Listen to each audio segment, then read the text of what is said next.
Menteri Agraria dan Tata Ruang Kepala Badan Pertanahan Nasional (ATR) BPN, Hadi Cahyanto memastikan, tanah adat di wilayah Ibu Kota Nusantara atau IKN Nusantara di Provinsi Kalimantan Timur berstatus clean and clear. Kami jawab memang, kita yakinkan kalau tanah adat itu clean and clear. Sehingga, kita akan mencari wilayah-wilayah yang bersih dulu di 9 wilayah perencanaan WP, terangnya dalam media gathering di Jakarta, Selasa, tanggal 15 November tahun 2022, dilansir dari kompas.com. Untuk tanah yang berstatus hak pengelolaan (HPL) seluas 830 hektar, Kementerian ATR BPN masih memproses pembebasan lahannya terlebih dahulu dan akan diselesaikan secepatnya. Lanjutnya, rencana detail tata ruang (RDTR) atas 9 WP di IKN tersebut paling lambat selesai tahun ini. Hadi merinci, 4 WP atas RDTR di IKN Nusantara sudah diselesaikan, sementara 5 lainnya akan beres akhir tahun 2022 ini. Setelahnya, akan diselesaikan kepada Badan Otorita IKN Nusantara. Apalagi saat ini, kita sedang membangun WP1, yang terdiri dari WP1A, B, dan C, itu juga masuk di tanah HPL sedikit. Itu yang akan kita bebaskan, jelasnya. Dengan demikian, pembangunan Istana Negara dan lain sebagainya yang terletak di WP1A, B, dan C, akan berjalan dengan lancar.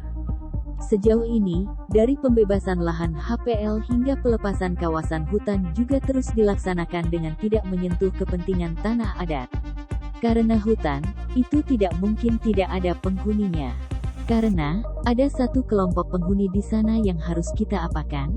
Yang penting mereka tidak kehilangan haknya, lanjut Hadi. Inilah yang dikoordinasikan Kementerian ATR BPN bersama Kementerian Lingkungan Hidup dan Kehutanan KLHK, Badan Otorita IKN, serta pemerintah provinsi Pemprov Kaltim. Dan insya Allah, pembangunan terus berjalan dan terus mengawal RDTR ini. Karena, RDTR ini benar-benar detail, tutup Hadi. Diketahui, Kementerian PUPR sedang kejar tayang menyelesaikan proyek perumahan bagi pekerja konstruksi yang akan mengerjakan berbagai proyek Ibu Kota Nusantara. Para pekerja proyek IKN seperti pembangunan Istana Negara, lalu gedung DPR RI dan lembaga negara lainnya membutuhkan kehadiran hampir 200.000 tenaga kerja dari luar wilayah Penajam Pasir Utara. Karena itu mereka membutuhkan tempat tinggal yang layak agar bisa fokus untuk bekerja membangun proyek IKN Nusantara.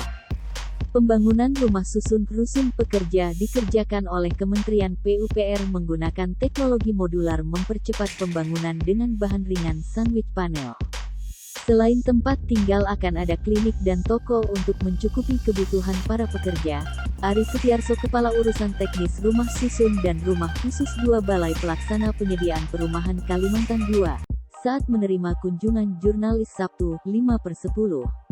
Bangunan ini terdiri dari beberapa tower 4 lantai untuk menampung sekitar 16.000 pekerja. Akan ditambah untuk ruang rapat dan bangunan pendukung lainnya, katanya.